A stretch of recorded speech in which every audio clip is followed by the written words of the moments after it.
En estos momentos estamos iniciando la grabación. Entonces vamos a compartir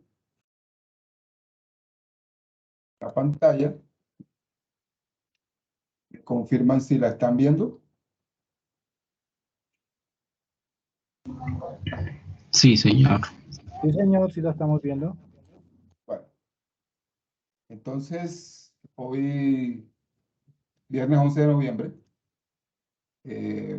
vamos a dar inicio a la cuarta web del curso correspondiente a la tercera unidad, procesos de formado de metales y procedimientos de soldadura, industria 4.0, correspondiente a la unidad 3 del curso, procesos metalmecánicos.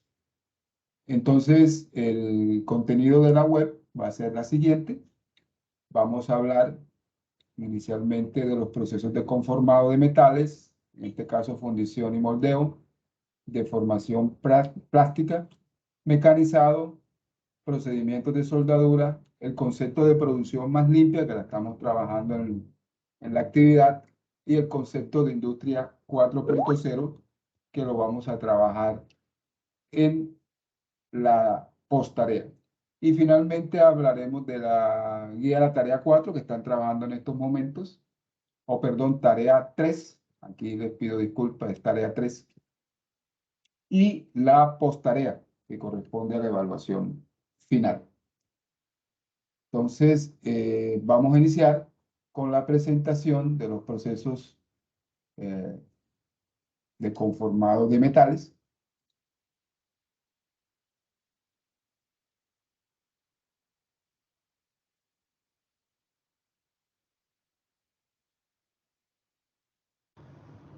Vamos a hablar de las operaciones de formado en los procesos metalmecánicos. En este tipo de procesos partimos de un material, el cual puede ser conformado por moldeo y fundición o por deformación plástica. Dentro de las operaciones por deformación plástica están, entre las principales, la forja, la extrusión, el laminado y el perfilado.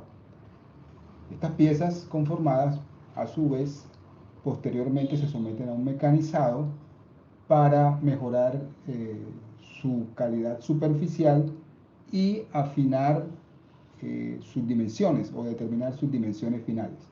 Este mecanizado puede hacerse por un torno, por una fresa, un cepillo, un taladro o una sierra. De igual manera, estas piezas conformadas pueden unirse, unir partes de estas piezas conformadas por operaciones de soldadura. Y estas piezas mecanizadas y o soldadas finalmente pueden ser sometidas a tratamientos térmicos para mejorar sus propiedades físicas. Todo esto que les estoy mostrando acá es un gran resumen de lo que vamos a hablar a continuación sobre los procesos metalmecánicos. Inicialmente vamos a hablar del proceso de fundición y moldeo. La fundición es un proceso en el cual se hace fluir metal fundido dentro de la cavidad de un molde donde se solidifica y adquiere la forma del molde. La fundición incluye la fundición de lingotes y la fundición de formas. El lingote es una fundición en grande que forma de forma simple varas rectangulares largas diseñada para volver a formarse en otros procesos subsiguientes como son el laminado forjado. La fundición de formas involucra la producción de piezas complejas que se aproximan más a la forma final deseada del producto. Existen diversos métodos para la fundición de forma, lo cual hace de este proceso uno de los más versátiles en la manufactura. Sus posibilidades y ventajas son las siguientes. La fundición se puede usar para crear partes de compleja geometría, incluyendo formas externas e internas. Algunos procesos de fundición pueden producir partes de forma neta que no requieren operaciones subsecuentes para llenar los requisitos de la geometría y dimensiones de la parte. Se puede usar la fundición para producir partes de unos cuantos gramos hasta formas que pesan más de 100 toneladas. El proceso de fundición puede realizarse en cualquier metal que pueda calentarse y pasar al estado líquido. En este proceso el material inicial se calienta lo suficiente para transformarlo en un líquido o llevarlo a un estado altamente plástico, semifluido. Luego se vierte o es forzado a fluir en una cavidad de un molde para dejar que se solidifique, tomando así una forma igual a la cavidad. Aquí partimos de un molde o un modelo. El modelo es una forma usada para preparar y producir la cavidad en el molde. El diseño debe ser lo más simple que sea posible para facilitar el retiro del molde. El modelo tiene en esencia la forma de la pieza a fundir con formas para bebederos y mazarotas. El modelo puede estar en dos piezas, una para la semicaja superior y otra para la semicaja inferior, para facilitar la construcción de la cavidad del molde. Algunas piezas pueden ser sueltas para que sean removidas por separado y evitar la destrucción del molde o modelo. La madera es el material que generalmente se usa para fabricar los modelos o moldes, ya que es sencilla de trabajar y se encuentra fácilmente en el mercado. La madera empleada debe estar casi seca, con 5 a 6% de humedad, para evitar que se tuerza o forme grietas, lo que ocasionaría una distorsión en el molde final. Se usa el modelo en madera cuando se tiene un número discreto de piezas a fabricar o cuando la pieza es demasiado grande, lo cual facilita el manejo de la misma. Cuando manejamos un número de piezas alto, es común encontrar moldes de metal hechos de aluminio o magnesio que pueden estar sueltos o empotrados en soportes para modelos. También son muy comunes los modelos de yeso, ya que son fáciles de elaborar, pero también son muy quebradizos a la hora de fabricar la cavidad. El plástico también juega un papel importante en la fabricación de estos modelos y es un material intermedio entre la madera y el metal y puede producir cantidades considerables de moldes. ¿Qué aspecto hay que tener en cuenta para construir un molde? Primero, la capacidad del material para soportar las temperaturas del colado, la capacidad de transferir con exactitud las dimensiones y detalles del molde, la permeabilidad, es decir, que permita que el aire y los gases escapen, su resistencia, o sea, que sea capaz de soportar la presión estática y dinámica del metal líquido, su facilidad de colapso, o sea, que permita la contracción de la fundición, y su facilidad de fluir, es decir, que la arena debe compactarse a profundidad y fluir alrededor del modelo. También influye el tamaño de grano de arena, la humedad y la arcilla que le vayamos a añadir. Existen diversas técnicas para el moldeo y fundición de metales. Solo vamos a mencionar para efectos de esta presentación. Está la fundición en molde en arena, de la cual ya hemos hablado y es la más comúnmente usada, la fundición en moldeo en cáscara, la fundición en modelo consumible, la fundición en molde de yeso, la fundición en molde cerámico, la fundición por revestimiento, la fundición al vacío, la fundición a presión, la fundición centrífuga y la fundición con moldes de CO2. Existe otro tipo de procesos de conformado para los materiales metálicos y es el formado de materiales por deformación plástica. Este es un proceso de formación por el cual un material en estado sólido, que es la primera condición necesaria para llevar a cabo el proceso, cambia su forma, que es la segunda condición del proceso, que su volumen es invariable, y esto es posible por las solicitaciones mecánicas a las que se somete el material mediante la aplicación de cargas que producen esfuerzos mayores que el límite de fluencia, pero menores que el límite de rotura. Esto dentro de la zona de deformación plástica o permanente que vemos en la gráfica, lo que le otorga al material una alta integralidad estructural. Entonces, esto se explica aquí en esta curva de esfuerzo de formación que estamos viendo, debido a que los metales deben ser conformados en una zona que se llama zona de comportamiento plástico. Es necesario superar el límite de fluencia o el esfuerzo de fluencia para que esta deformación sea permanente, por lo cual el material es sometido a esfuerzos superiores a sus límites elásticos. Estos límites se elevan consumiendo así la ductilidad. Si superamos estos límites elásticos, esta región plástica, el material se fractura.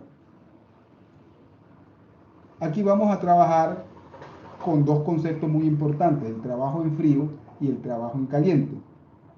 El trabajo en frío se refiere al trabajo a temperatura ambiente o menor. Este trabajo ocurre al aplicar un esfuerzo mayor que la resistencia de excedencia original de metal, produciendo a la vez una deformación.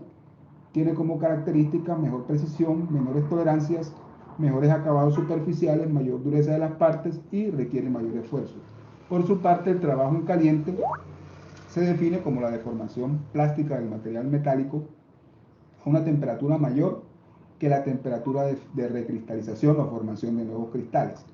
La ventaja principal de este trabajo en caliente consiste en que vamos a obtener una deformación plástica casi ilimitada, que además es adecuada para moldear partes grandes porque el metal tiene una baja resistencia de excedencia y es altamente dúctil.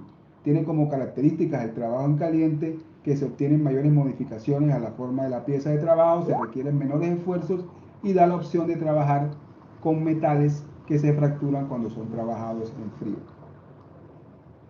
Los procesos deformados por deformación plástica, para efectos de estudio del curso, los vamos a clasificar en dos grandes categorías: operaciones deformado o preformado, dentro de las cuales están el doblado, el corte, que a su vez se clasifica en cizallado y troquelado, y el embutido, y las operaciones de deformación volumétrica, que comprenden el laminado, el forjado y la extrusión. Vamos a hablar, dentro de estas operaciones de conformado por deformación plástica, de la forja. En este proceso, las dos partes de un dado comprimen la pieza de trabajo para que ésta adquiera la forma de cavidad del dado. Por su parte, la extrusión es un proceso en donde se fuerza una palanquilla a fluir a través del orificio de un dado para que tome la forma de la sección transversal del orificio. Por su parte, el laminado es un proceso de deformación plástica donde una placa o palanquilla inicial es comprimida entre dos rodillos opuestos para reducir su espesor. El proceso de trespilado o estirado de alambre es un proceso de conformado mecánico de compresión indirecta, el cual consiste en que vamos a hacer pasar un alambre grueso por una matriz de hierro llamada hilera o trefila, que está provista de un agujero cónico, y este agujero va disminuyendo progresivamente en diámetro hasta la medida que deseemos obtener. Por su parte, el embutido es un proceso de conformado mecánico por solicitaciones mecánicas por flexión, que consiste en darle una forma cóncava hueca a una lámina metálica por deformación permanente de la misma, manteniendo el espesor constante y haciendo uso de una estampa macho-hembra compuesta por un émbolo matriz, que normalmente suele ser metálico y sirve para grandes lotes de producción. Esos son los procesos de deformación plástica más conocidos. Vamos a hablar ahora de los procesos de mecanizado o procesos de conformación por arranque de material. Estos se realizan arrancando el material sobrante en forma de virutas o diminutas partículas para de este modo obtener la pieza que deseamos obtener. Aquí hay una característica importante, y es que se pierde material en forma de viruta, lo que hace el proceso que tenga un costo elevado. Por esta razón debemos utilizar un material de partida o un material que vayamos a trabajar que tenga forma y dimensiones muy similares a las definitivas, que obtengamos ya sea por forja, por laminación o cualquiera de los procesos que hemos explicado en los procesos de deformación plástica. Esta operación de arranque de material se conoce como mecanizado y se realiza con unas máquinas herramientas. Aquí es importante que tengamos en cuenta el concepto de maquinabilidad, que se asocia con la capacidad de mecanizado y se define como el arranque fácil y económico del metal y la capacidad para lograr un acabado satisfactorio del metal en condiciones económicas favorables. Estas máquinas herramientas tenemos que ajustarle unos parámetros de acuerdo con las condiciones del producto, para lograr el producto en las formas que nosotros vayamos a requerir. Estas variables o estos parámetros a ajustar en las máquinas herramientas son los ángulos de corte, la velocidad de corte, los tiempos de mecanizado, el avance, la profundidad de corte, la fuerza de corte y la potencia de corte. Aquí hay tres movimientos fundamentales que hace una máquina herramienta para el corte. El primero es el movimiento de corte, que corresponde al desplazamiento que experimenta la herramienta respecto a un punto de la periferia de la pieza en la dirección que se produce el corte.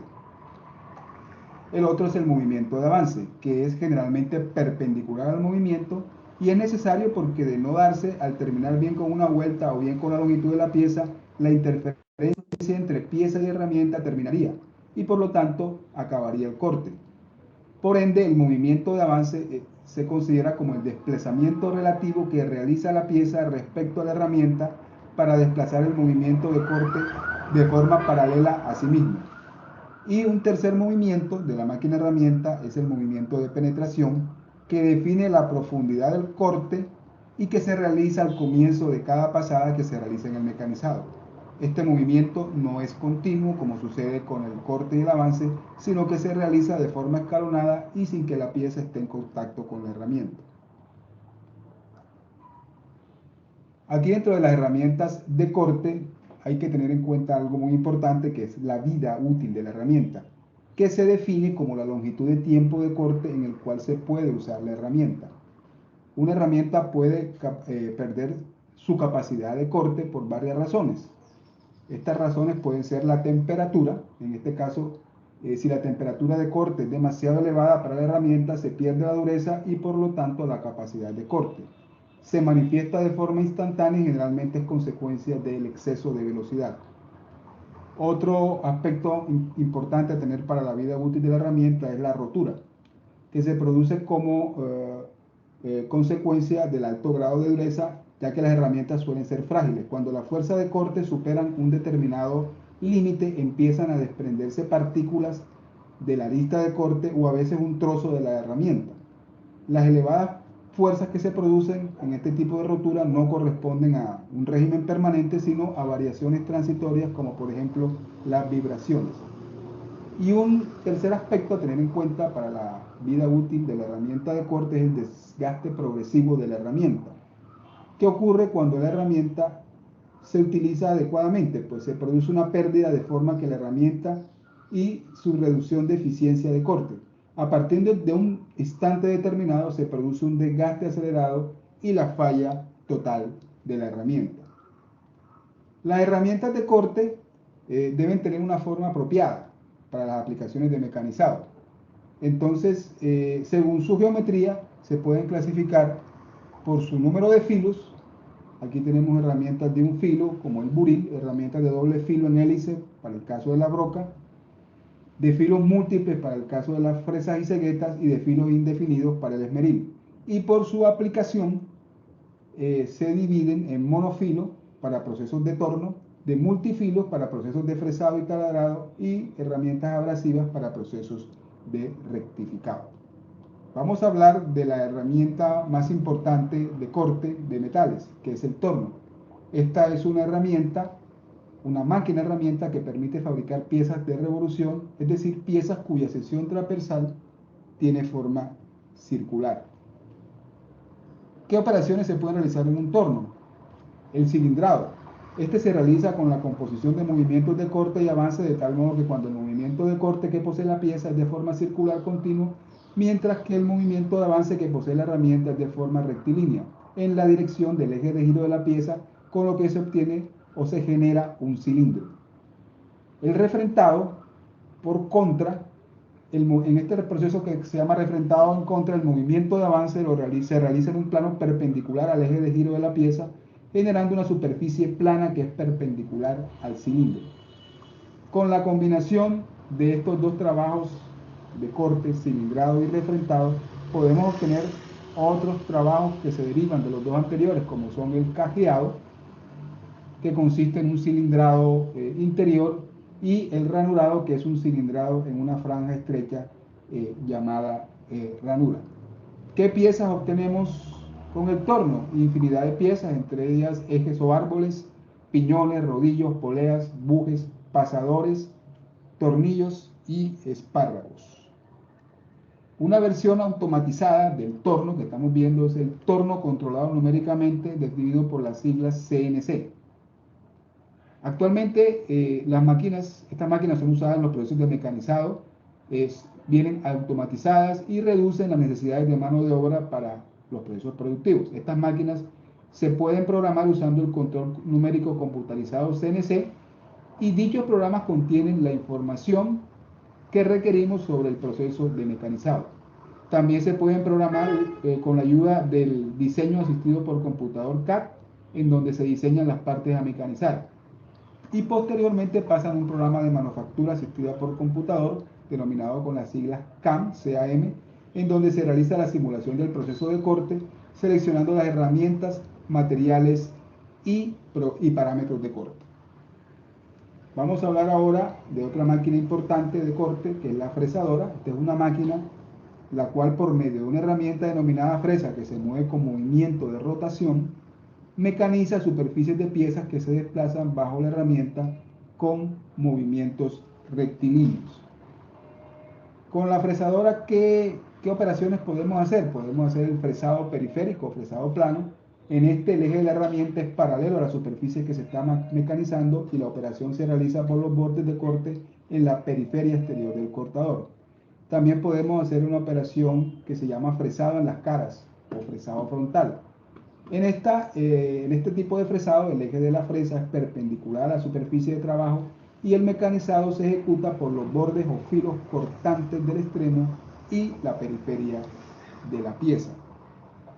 Existen diversos tipos de fresadora. Aquí vemos 4 tipos: fresadora de rodilla y columna, fresadora tipo bancada, fresadora trazadora, y una versión automatizada de la fresadora convencional que se llama fresadora CNC. ¿Qué piezas podemos obtener por el fresado? Podemos obtener o fabricar guías, piñones, gaveteros, ranuras y hexágonos.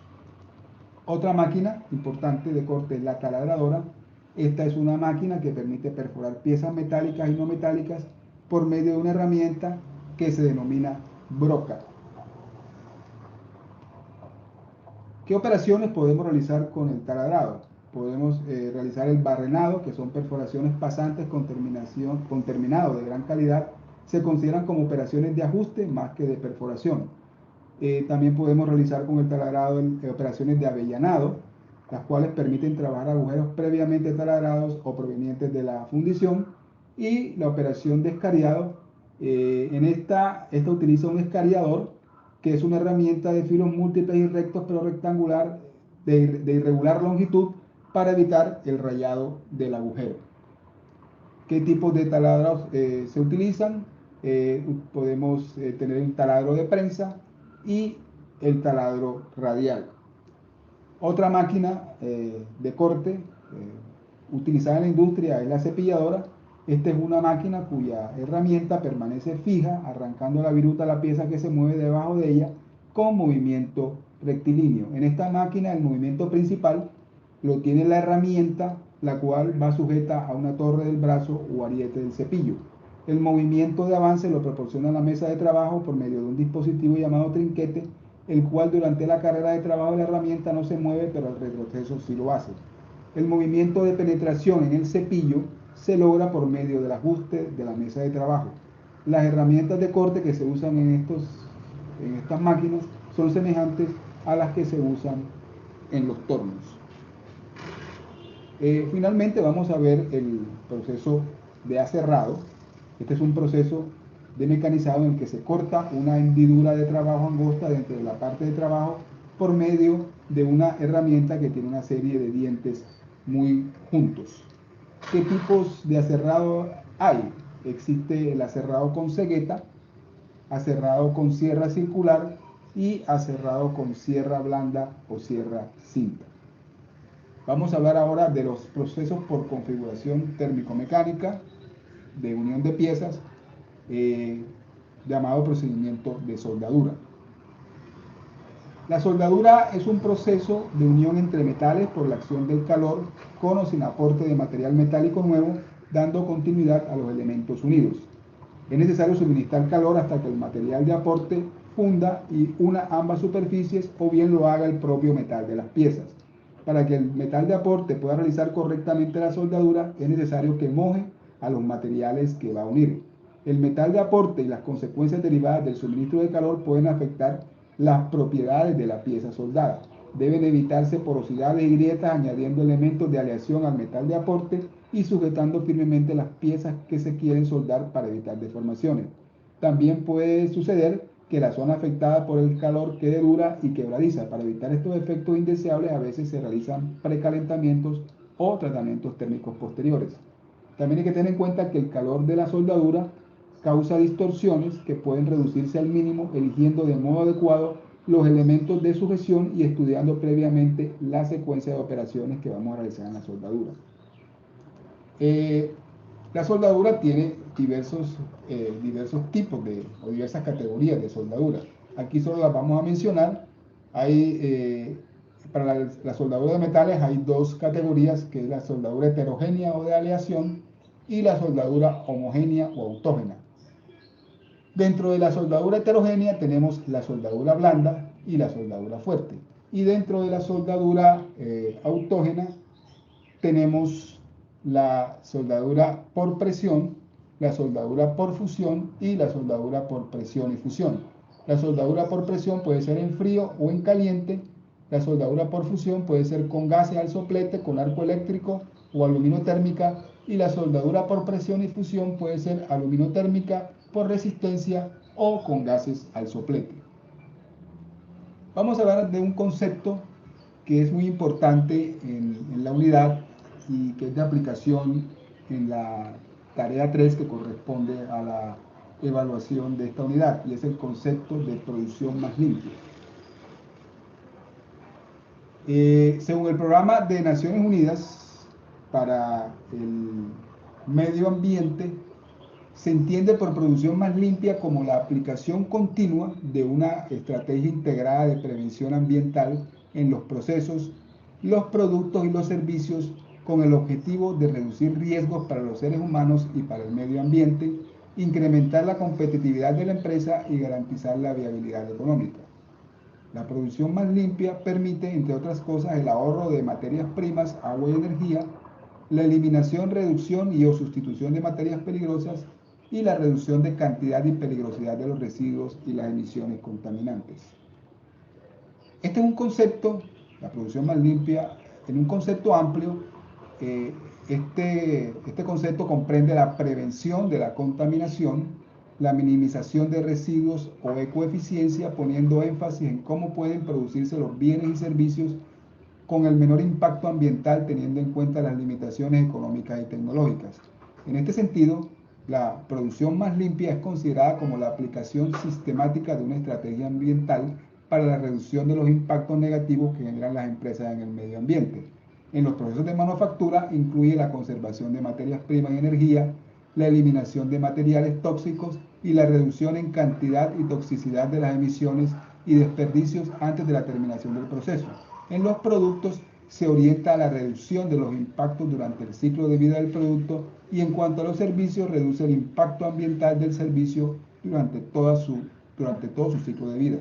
Con esta estrategia se pretende reducir los riesgos de los trabajadores, la comunidad, los consumidores de productos, minimizar costos de producción, tratamiento al final del tubo y recomposición del ambiente, así como la mejora en la eficiencia en los procesos, la calidad del producto, entre otros aspectos.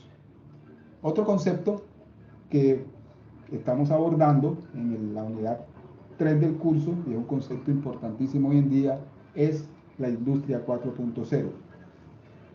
En una nueva esfera de la industria aparece como el resultado del surgimiento, distribución, uso y apropiación de nuevas tecnologías digitales, tecnologías relacionadas con el Internet, que permiten procesos de producción completamente automatizados donde los objetos físicos interactúan sin la participación humana.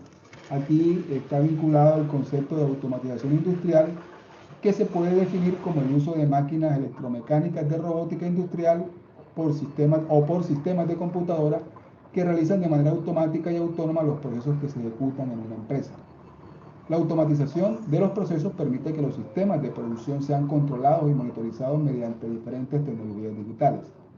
El significado de la automatización hace referencia a los trabajos realizados por un operario humano y que en la industria 4 pasan a ser automatizados y sustituidos por una máquina automática, un software informático o por un robot. El término Industria 4.0 se usa para denotar el proceso de transformación en las cadenas globales de creación de valor.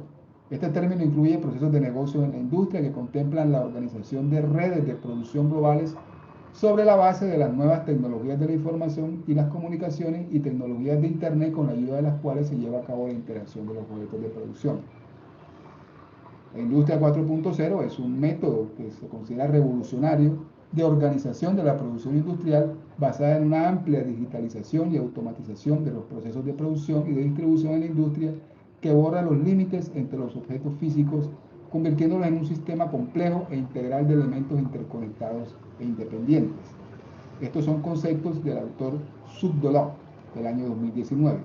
Para el autor Bartodek del 2017, considera la industria 4.0, dentro de la industria 4.0 el concepto de fábrica inteligente, que constituye una característica clave. En esta fábrica inteligente, las personas, las máquinas y los recursos se comunican entre sí naturalmente, como en el caso de una red social. Dentro de la industria 4.0 existen cuatro estados evolutivos de este concepto. Nos remontamos a la primera revolución, donde existía la máquina de vapor. En el segundo estado, en la segunda revolución industrial, ya se incorpora la electricidad para producción en masa, cadena de montaje y electricidad. En la tercera revolución industrial ya se involucra el concepto de informática, la automatización con la ayuda de las tecnologías de la información y la comunicación. Y la cuarta revolución industrial, que es la que estamos viviendo ahora, que incluye ya lo que es la digitalización y conceptos como el Internet de las Cosas, la nube, coordinación digital, sistemas ciberfísicos y el concepto de robótica. Entonces vemos aquí elementos representativos para cada una de las etapas de la industria. En la industria 4.0 pues vemos la aparición de la máquina de vapor, las mejoras en la efectividad, mayor cantidad de energía en un lugar. En la industria 2.0 existieron ítems importantes como el desarrollo del motor y el dínamo eléctrico, la aparición del concepto y aplicación de la división de las tareas y la sincronización y la primera línea de ensamble. Por su parte, en la etapa 3 o la tercera revolución industrial, aparece la primera máquina de control numérico, aparece el primer uso del robot industrial, se desarrolla y usa el primer PLC o controlador lógico programable y se desarrolla el sistema de producción de Toyota que se llama manufactura Lean o Lean. Y en la etapa actual, que es la cuarta revolución industrial, denominada también Industria 4.0, ¿sí?, se implementa la automatización. Aquí se provee gran cantidad de productos y variantes y hay altos requerimientos de calidad. Está implicado, como ya les he mencionado, el concepto de digitalización y automatización integrada. Ahí, en esta cuarta revolución industrial, Industria 4.0, aparecen unas nuevas tecnologías, denominadas tecnologías disruptivas, entre las que tenemos la inteligencia artificial, que es una tecnología que automatiza el aprendizaje en máquinas y permite realizar tareas repetitivas a través del almacenamiento de datos. La realidad aumentada, tecnología que por medio de la combinación de la realidad con lo digital permite la interacción en el mundo real con elementos virtuales. El blockchain, que es tecnología que permite el registro de datos de manera inalterable en un sistema descentralizado. El Big Data y analítica de datos, que es un conjunto de datos almacenados en grandes cantidades para ser analizados posteriormente. El Machine Learning o aprendizaje de máquina, tecnología que crea sistemas que aprenden tareas de manera automática. La robótica, que es la tecnología que crea artefactos que son capaces de desarrollar tareas físicas. El Internet Industrial de las Cosas, denominado IoT, que permite la comunicación entre todos los dispositivos dentro y fuera de la fábrica. La computación en la nube, que está relacionada con la infraestructura de las TIC y que permite el acceso ubicuo a los datos desde diferentes dispositivos. La simulación o la aparición de herramientas de simulación que se pueden utilizar ampliamente en toda la cadena de valor, desde el diseño del producto hasta la gestión de operaciones. Nosotros en el laboratorio virtual utilizamos una herramienta de simulación muy interesante que es el Flexim. Aquí también tenemos el concepto de manufactura aditiva, que consiste en un conjunto de tecnologías que permiten producir pequeños lotes de productos con un alto grado de personalización al agregar, en lugar de eliminar material, de un bloque sólido. Y tenemos el concepto de integración horizontal y vertical. Esta integración horizontal se refiere a la creación de una red de valor global a través de la integración y la optimización del flujo de información y de bienes entre empresas, proveedores y clientes. La integración vertical, por su parte, es la integración de funciones y departamentos de diferentes niveles jerárquicos de una empresa, creando un flujo constante de datos y de información. Entonces, aparecen una serie de elementos tecnológicos en este concepto de Industria 4.0, ya habíamos hablado de algunos, la realidad aumentada, el Big Data, la nube, los sistemas ciberfísicos, huella digital, el concepto de gemelo digital, SCADA, integración vertical, integración horizontal, la comunicación entre máquinas, la cooperación robot-humano, los sistemas de ejecución de manufactura denominados con la sigla MES, conceptos como el OPC-UA, el concepto de radiofrecuencia, denominado con las siglas RFID, el concepto de ERP, planeación de los recursos, y el concepto de fábrica inteligente. Este concepto de Industria 4.0 genera nuevos modelos de negocio. Asegura las entregas justo a tiempo. Aquí tenemos el caso de una fábrica de equipamiento minero, por ejemplo, que detecta que una bomba dentro de su maquinaria es un elemento crítico en la disponibilidad de la misma. Decide adicionar comunicación e inteligencia a cada bomba para que pueda determinar ella misma si las condiciones de funcionamiento están variando. Si esta operación es muy grande, avisa con tiempo al operador de la máquina para pedir los repuestos con tiempo. Y un servicio adicional es monitoreo remoto y generación de alarmas para tener los repuestos y generar el mantenimiento antes de que se produzca la falla. La industria 4.0 como tal plantea varios desafíos. Entre estos desafíos están los problemas de seguridad en las tecnologías de la información y la comunicación, la fiabilidad y estabilidad necesarias para la comunicación crítica de máquina a máquina, incluida una latencia muy corta y estable, la necesidad de mantener la integridad de los procesos productivos. También es necesario evitar que cualquier problema de las tecnologías de la información y la comunicación, ya que estos problemas relacionados con las TIC causaría costosas interrupciones en la producción.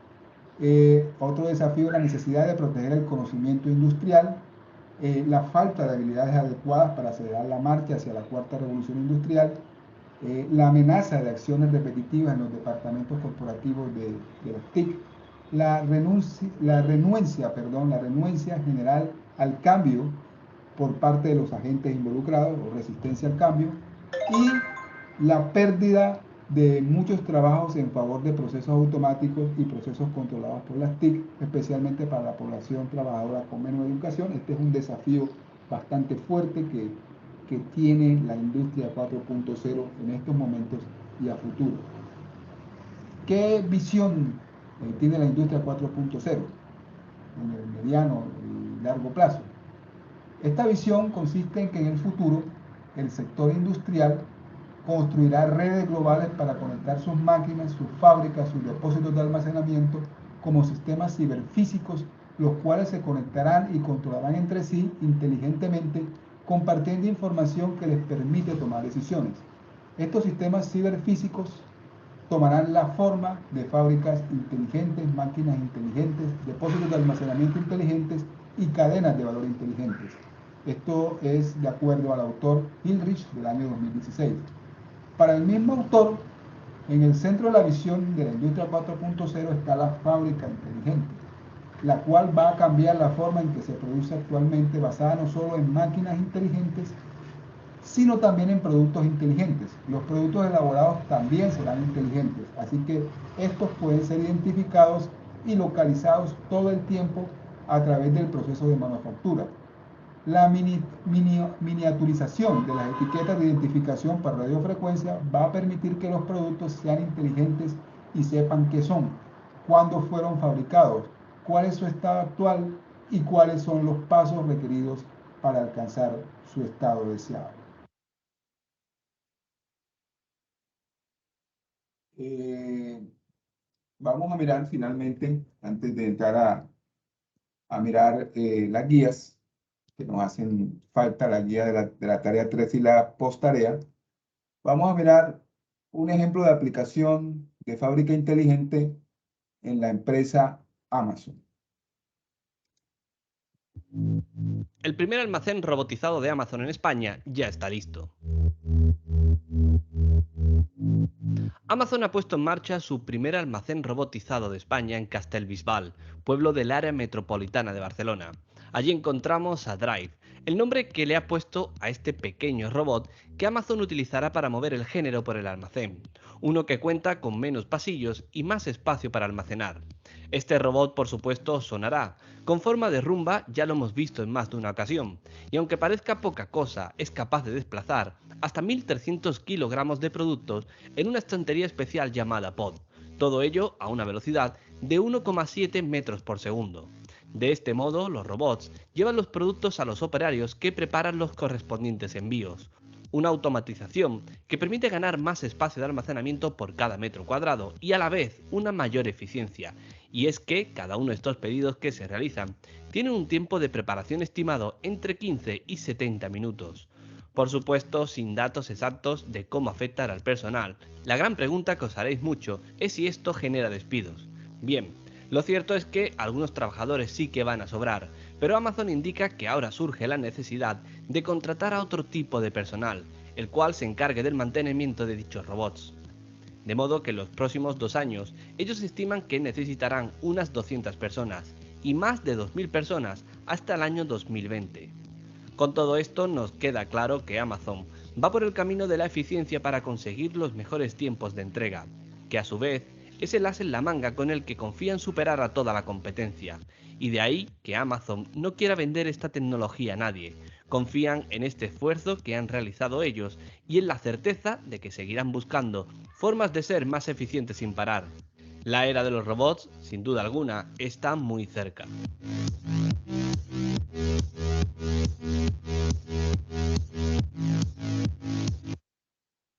Bueno, ese es un video que nos muestra el impacto y el tema de fábrica inteligente, una aplicación de una empresa muy conocida a nivel mundial, una empresa de corte tecnológico que es Amazon. Eh, bueno, una vez evacuados estos temas, vamos a entrar a mirar las dos últimas actividades del curso, bueno, la antepenúltima y la última, porque tenemos tres actividades que estamos pendientes. Una es la tarea 3, otra es la posttarea y el componente práctico que hasta el 27 de noviembre tenemos plazo para entregarlo. Los que están haciendo la práctica virtual, los que la han hecho in situ, pues la habrán presentado en el momento en que han sido programados y las calificaciones se empiezan a realizar a partir del 28 de noviembre, una vez termine esta actividad y termine todas las actividades de la evaluación intermedia del curso.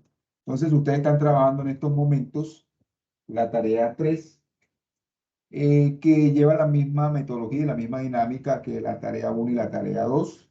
Es un documento de investigación donde ustedes van a desarrollar un tema, en este caso, el que están trabajando ahora mismo, que es producción limpia en empresas del sector metalmecánico en Colombia, y donde se deben abordar estos tres subtemas que es primero la descripción de los principales procesos de conformación de materiales metálicos. Hoy hemos mirado eso.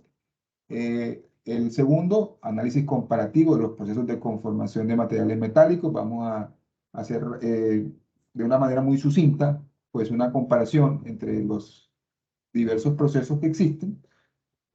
Y como tercer tema, dentro del gran tema general, que es la producción limpia, las prácticas de producción más limpia llevadas a cabo por las empresas manufactureras del sector metalmecánico en Colombia.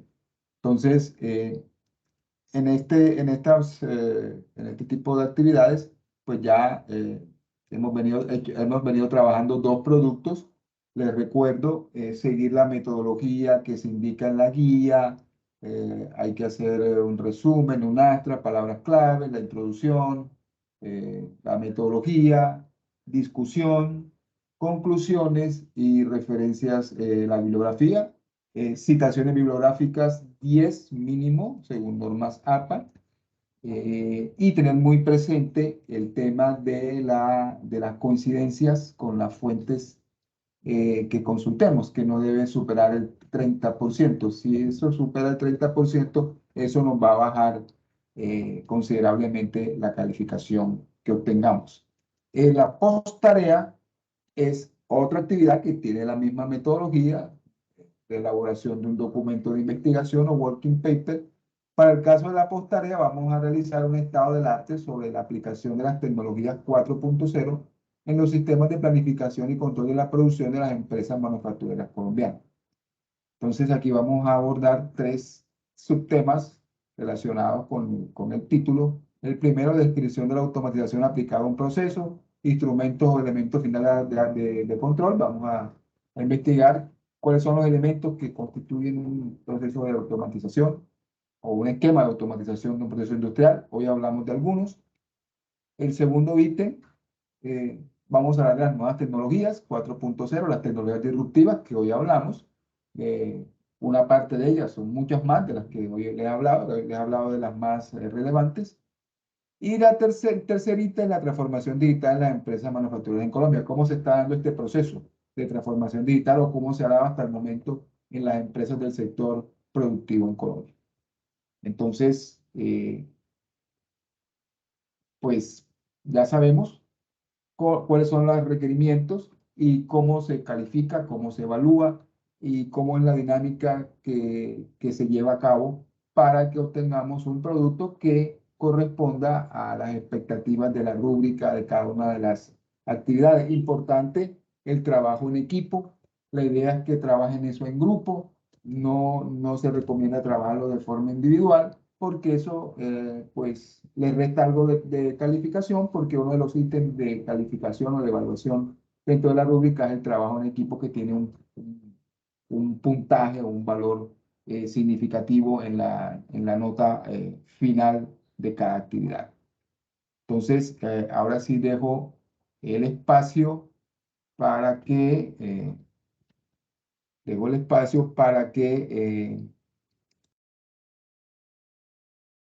hagamos las preguntas que requeramos hacer.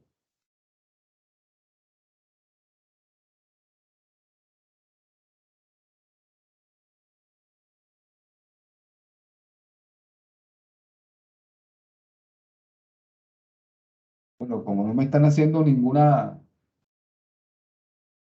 pregunta, creo que todo ha quedado claro, ¿no? Porque no veo preguntas.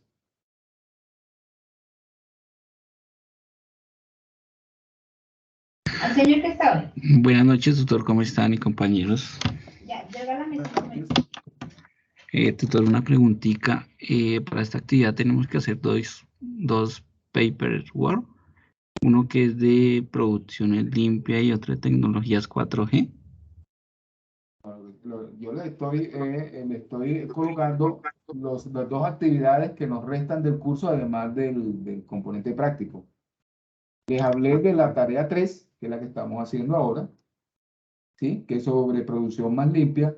Y les hablé sobre lo que van a hacer en la posttarea o en la evaluación final del curso, que es sobre tecnologías 4.0 en las industrias manufactureras colombianas.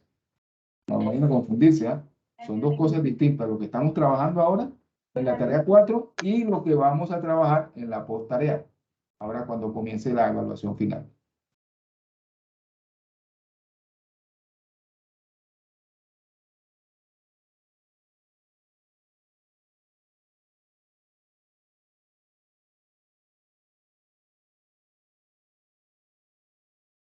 Qué otra inquietud, qué otra pregunta tienen acerca de las temáticas, acerca de lo que ya han venido trabajando en la tarea 3 hasta el momento? ¿Tienen alguna inquietud? ¿Alguna observación? Sí, señor, otra pregunta. Es que no, o sea, entré cuando estaba hablando un compañero acerca de, pues la verdad, en el grupo nos ha ido regular. Entonces no sé si de pronto hubiese la posibilidad de mejorar el documento y presentarlo para mejorar asimismo la nota. Bueno, como le comentaba a un compañero tuyo que me preguntó al inicio de la web, todavía faltan algunos grupos por calificar, no de mi parte, sino algunos tutores todavía no han calificado todo completamente. Entonces, el lunes o martes, mirando los resultados, entonces tomaremos la decisión de hacer o no hacer darles una oportunidad a que o mejoren lo que trabajaron o presentaron o hagan una actividad recuperatoria. Eso depende ahora de los resultados finales de la tarea 2, que debemos tener esos resultados a más tardar entre lunes y martes. Ahí tomamos la decisión y si se va a hacer una actividad de recuperación o se les va a dar una segunda oportunidad sobre lo que ya presentaron como grupo, yo les informaré por todos los medios posibles, por todos los medios que existen en el curso, el correo, el Skype, el WhatsApp. Yo les informaré y les diré exactamente cuáles son las condiciones para esa actividad de recuperación, si es que se va a dar. Lo importante aquí es que las observaciones que se le hacen en las actividades anteriores, tarea 1, tarea 2, son las mismas que se les van a hacer o los mismos requerimientos que se les van a hacer para esta tarea que estamos trabajando ahora, que es la tarea 3. Entonces debemos aprender sobre los errores o sobre las cosas que no hayamos hecho bien. Entonces este es un aprendizaje que vamos creciendo. Si nos hicieron una observación en la tarea 1, debemos mejorar eso en la tarea 2 y a su vez mejorar más lo que hemos hecho en la tarea 3. La idea es que vayamos creciendo o mejorando en el desempeño y eso se debe ver reflejado en las calificaciones. Me sorprendió que para algunos grupos el rendimiento en la tarea 1 fue mejor que en la tarea 2. Entonces eso me parece como que no debería ser así, debería haber era un crecimiento, una mejora. Si ya hemos aprendido de los errores que cometimos en la tarea 1, pues en la tarea 2, que lleva una dinámica muy parecida porque son documentos de investigación, deberíamos corregir esos errores y obtener mejores resultados. Por lo que vi de los grupos que califiqué, no ha sido así. Entonces, la idea es que se obtengan los mejores resultados. Vamos a ver cómo terminan las calificaciones y de acuerdo a eso, pues, vuelvo y les repito, se tomará la decisión de darles una oportunidad a aquellos que no hayan obtenido los mejores resultados. Y esperando que la tarea 3, la que están haciendo ahora, se tengan mejores resultados que los que han obtenido en la tarea 2. Porque tenemos que aprender de los errores y de las realimentaciones. Para la semana entrante, el día viernes, los días viernes se estaban haciendo unos Skype a las 6 de la tarde, 6:30, la profesora Diva, a veces la acompaño yo, donde ustedes como estudiantes van presentando lo que van trabajando y se les va orientando. Los últimos 2 semanas, o los últimos 2 viernes, pues no se ha podido hacer. El viernes anterior tuvimos la web del componente práctico virtual y este viernes pues tenemos esta web. La semana entrante, viernes, jueves o viernes, retomamos los Skype, donde ustedes van a presentar lo que van trabajando y se les va dando orientaciones para que tengan como más certeza de lo que están haciendo, pues corresponda a lo que solicita la rúbrica de evaluación de la tarea 3. Entonces, tengamos muy presente que nos quedan 3 actividades, vamos a hacer el mayor esfuerzo para obtener los mejores resultados en estas 3 actividades que restan del curso. Sé que tienen pues sus compromisos laborales, tienen otros cursos que ven en paralelo, pero vamos a hacer el esfuerzo en estas 3 actividades, la tarea 3 que estamos trabajando en estos momentos, la posttarea o evaluación final y el componente práctico.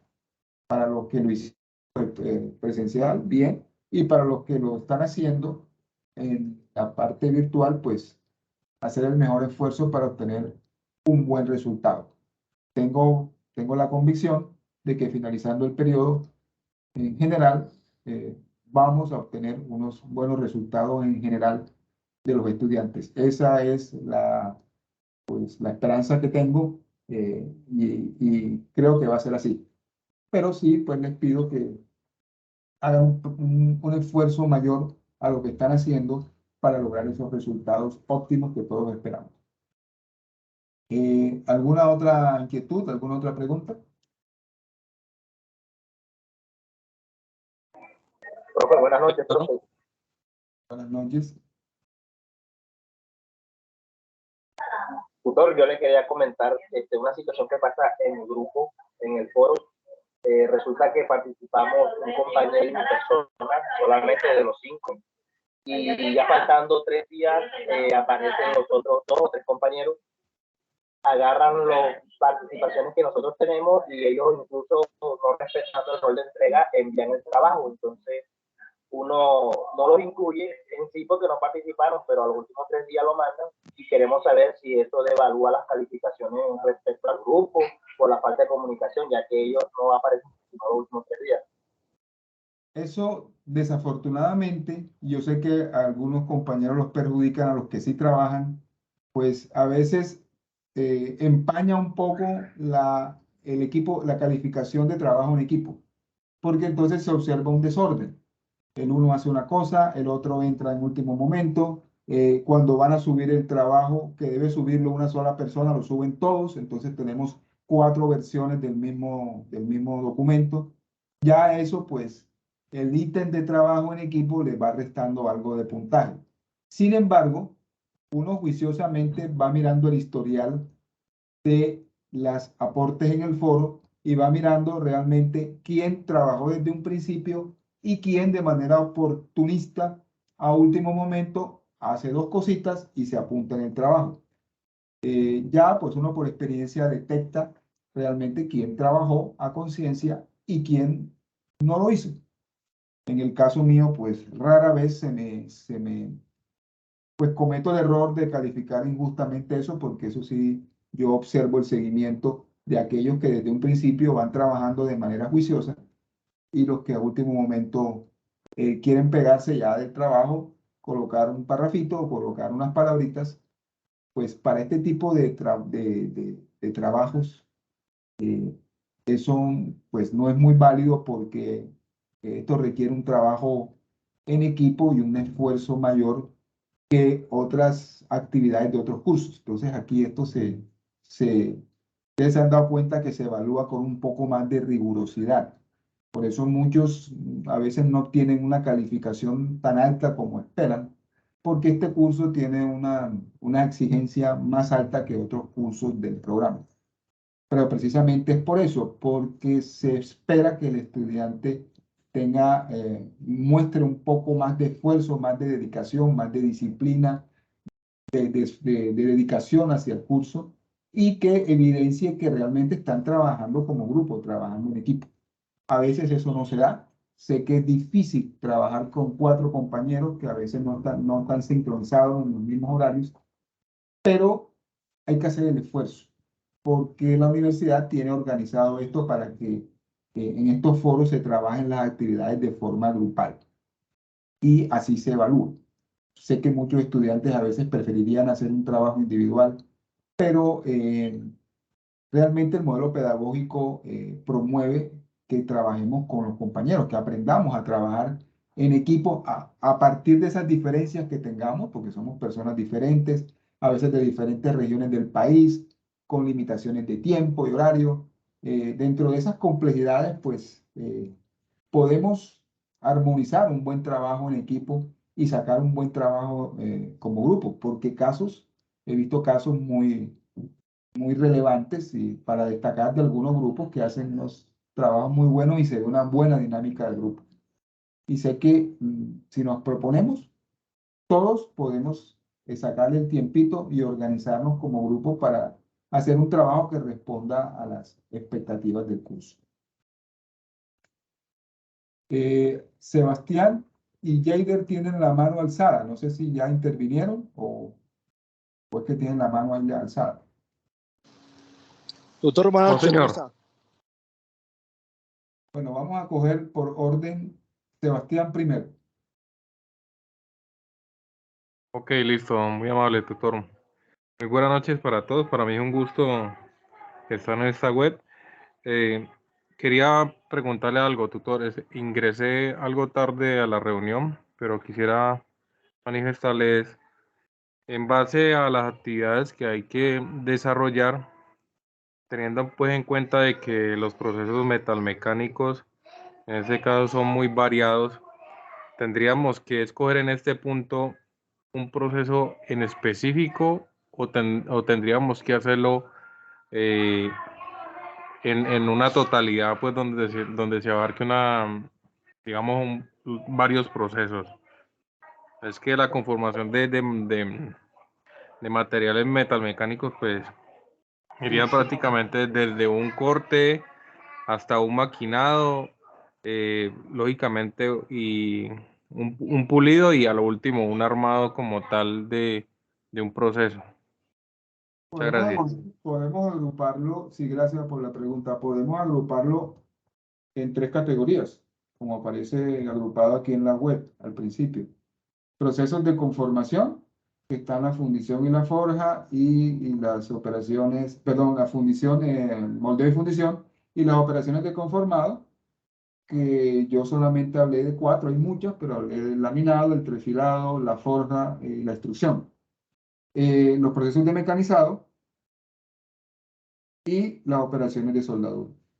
Podemos agruparlas así para no hablar de cada una en detalle, porque eso, pues, hay libros de 1000 páginas que hablan de eso.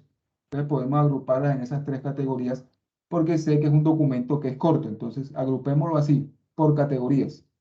Los procesos de conformado, los procesos de soldadura y los procesos de mecanizado. Lo que se habla en esta web tiene mucho que ver con el desarrollo de los dos primeros puntos del documento. Entonces, oriéntense en lo que se habla aquí para que lo muestren a manera de resumen en el documento. Eso sí, con la debida citación. Tienen que citar, pues buscar una fuente que hable de lo mismo que yo he hablado acá para que se cite. Acuérdense que tienen que tener citaciones de autores. No puede ser todo el documento planos en una citación porque eso les va a apuntar. Jader, que Ok, tiene la mano. listo. Sí, Perdón, tutor. Otra pregunta. Y en este caso de que por lo menos tengamos la experiencia de pronto en esta parte de los procesos, ¿cómo sería sería parte de parafraseo o cómo podemos citar esa parte?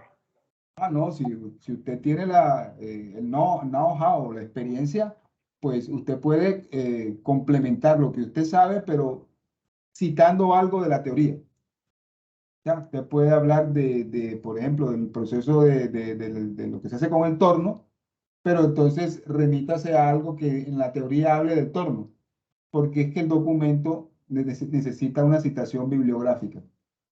Yo entiendo que hay muchas personas que tienen trabajos o trabajan en el sector metalmecánico y sé que tienen mucha experiencia, pero como estamos haciendo un documento de investigación, se requiere que haya citaciones bibliográficas. Hay un espacio que es el adecuado para que las personas que conocen el tema puedan desarrollar lo que saben, que es las conclusiones.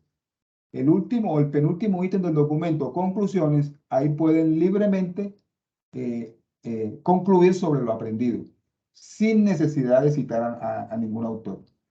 Pero sí se requiere que por lo menos entre la introducción y la discusión hayan citaciones bibliográficas para llenar el requisito que se pide con el working paper.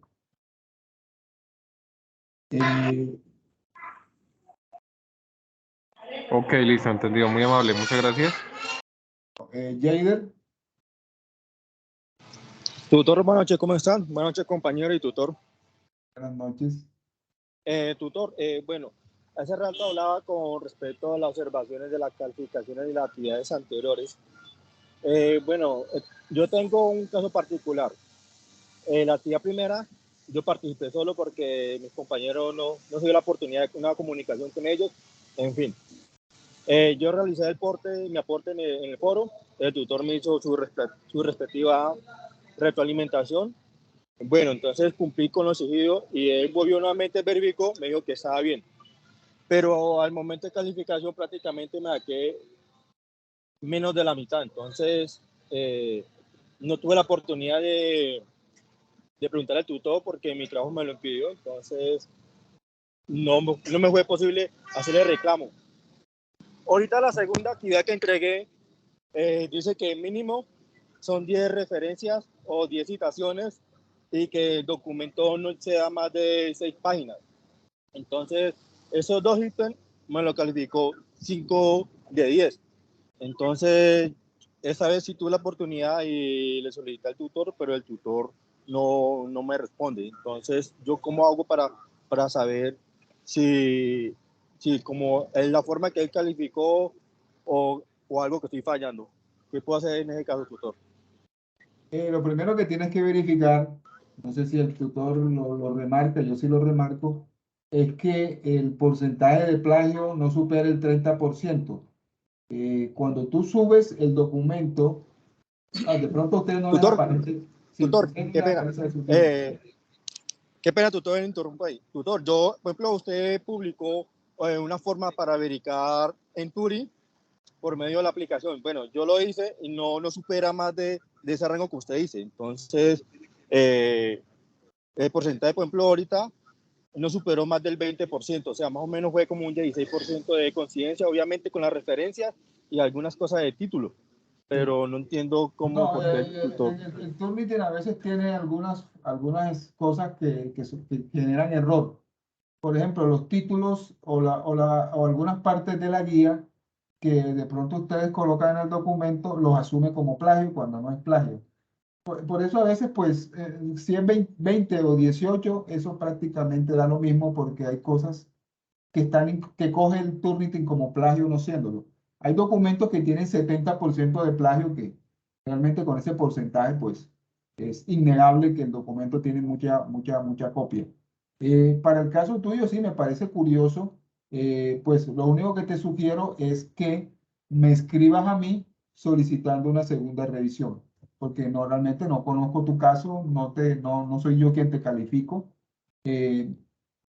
Entonces, tú me dices que yo soy del grupo tal, presenté el trabajo así, todo lo que me estás comentando, y yo reviso y pues, te doy una opinión y si es caso, pues si amerita recalificarte, yo lo hago. Pero me tienes que escribir por el correo interno del curso. Ok, listo, muchas gracias, tutor. Muy amable, gracias. Bueno, Jader ya creo que me habló. Alejandra. Sí, señor. Buenas noches, compañero. Buenas noches, tutor. Buenas noches. Profe, una pregunta. ¿Usted subió la grabación de la webconferencia sobre la práctica del laboratorio, de la que se hizo el 3 de noviembre? El 4. Ah, es verdad que usted la aplazó, sí. Por eso es que no pude estar, sí, porque como yo estoy en proceso de una cirugía, entonces estaba ocupada con unas cosas. Te cuento que ese link de esa grabación está subido en 3 partes.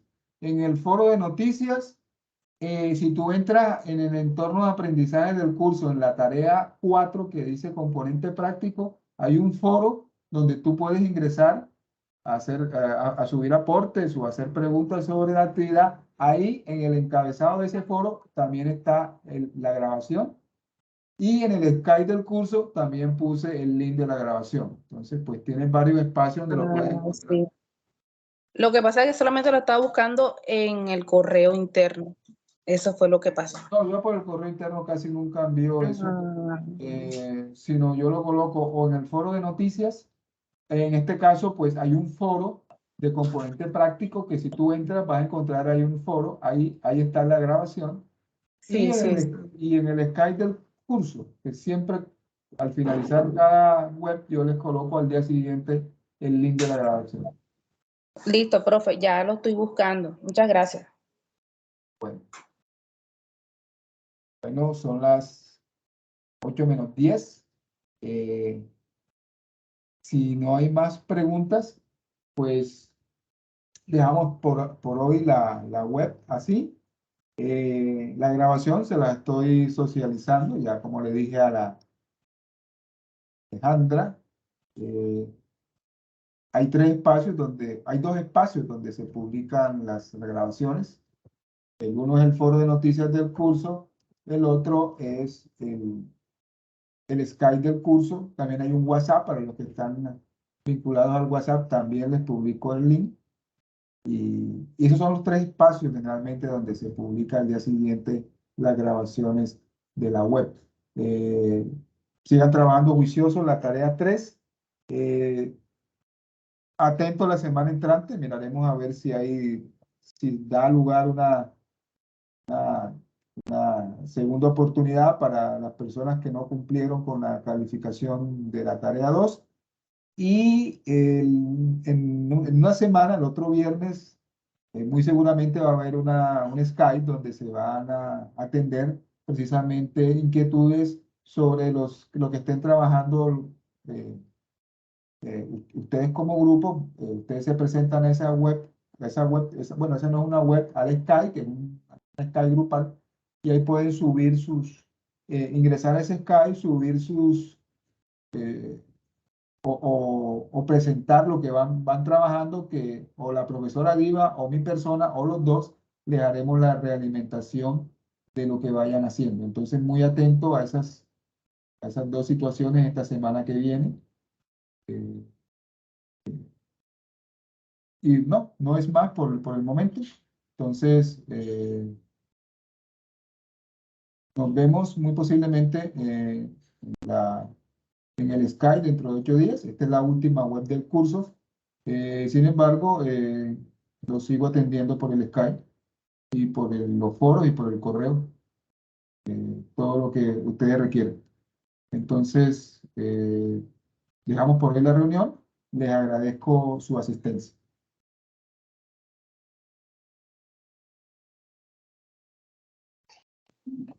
Muchas gracias, doctor. Buenas noches. Gracias. ¿Hay alguna otra pregunta?